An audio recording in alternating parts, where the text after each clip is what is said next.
तुमने देखा होगा कि काफ़ी सारे लोग जो 8-8 10-10 साल से एक एग्ज़ाम को क्लियर करने में लगे हैं पर क्लियर नहीं कर पा रहे हैं, और कुछ लोग 2 से 3 साल में एग्ज़ाम को क्लियर कर लेते हैं। क्या आपने कभी इस पर गंभीरता से विचार किया? क्या आपने कभी इसके बारे में सोचा कि कोई व्यक्ति 8 साल में क्लियर नहीं कर पा रहा है और उसी एग्ज़ाम को कोई व्यक्ति 2 से 3 साल में क्लियर कर ले रहा है?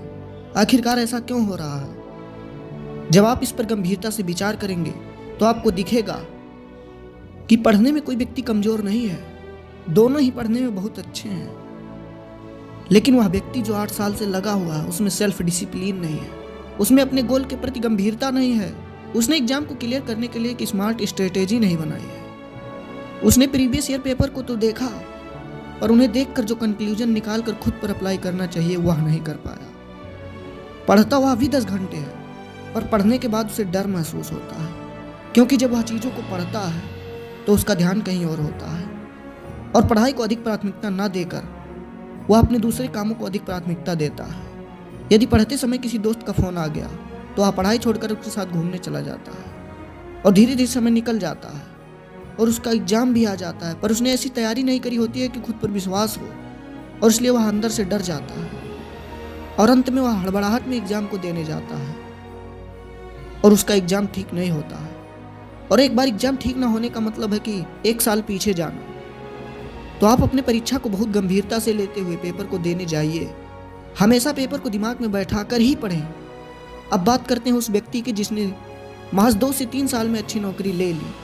सबसे पहले जब उस व्यक्ति ने तैयारी करना स्टार्ट किया तो पहले पूरे सिलेबस को जाना, प्रीवियस ईयर के पेपर को अच्छी तरह से यूटिलाइज किया, किस प्रकार के प्रश्न पूछे जाते हैं उसने अच्छी तरह से देखा और इसी प्रकार से उसने पढ़ा। और उस व्यक्ति ने स्मार्ट स्ट्रेटेजी बनाकर पढ़ाई की। कम समय पढ़ता, पर जितना पढ़ता पूरी कंसंट्रेशन के साथ पढ़ता, चीज़ों को एग्जाम से रिलेट करके पढ़ता और ऐसी सोच के साथ एग्जाम देने जाता कि ऐसा लगता कि उसका आखिरी चांस है। मतलब इस व्यक्ति से जितना अधिक एफर्ट हो सकता था इसने पूरा दिया।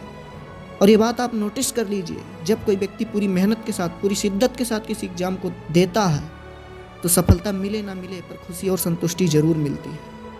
और यदि ढंग से आप मेहनत करते हो तो पेपर के पहले आपको डर नहीं लगेगा। और जो व्यक्ति यह सोचकर पहले से ही डर जाता है कि आजकल कंपटीशन बहुत है, तो आप नंबर को मत देखिए कि कितने लोग फॉर्म भरते हैं। आपका ध्यान केवल और केवल उस कटऑफ पर होना चाहिए जिससे आपको अधिक नंबर लाना है, क्योंकि फॉर्म भरने वाले बहुत अधिक लोग होते हैं और वो ये नहीं देखते कि हमारी तैयारी किस फील्ड में है। वो तैयारी चाहे जिस चीज़ की कर रहे हो, पर फॉर्म निकलने पर तुरंत फॉर्म को डाल देते हैं। इसलिए फॉर्म को देखकर कभी घबराना नहीं चाहिए। आप अपने कटऑफ को दिमाग में रख कर तैयारी पर ध्यान दीजिए।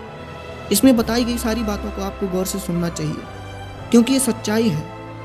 कुछ लोग तो वीडियो को प्ले करते ही निकल लेते हैं, इनको केवल इंटरटेनमेंट चाहिए जो यहाँ पे मिलता नहीं है। मेरे कहने का मतलब ये है कि यदि आप कोई वीडियो देख रहे हैं तो उससे कुछ ज्ञान जरूर प्राप्त करें। तो उम्मीद करता हूँ कि आपको कुछ एनर्जी मिली होगी और आप अपने एग्ज़ाम में पूरी शिद्दत के साथ, पूरी एनर्जी के साथ लग जाओगे और एग्ज़ाम को एक दिन ज़रूर फोड़ोगे।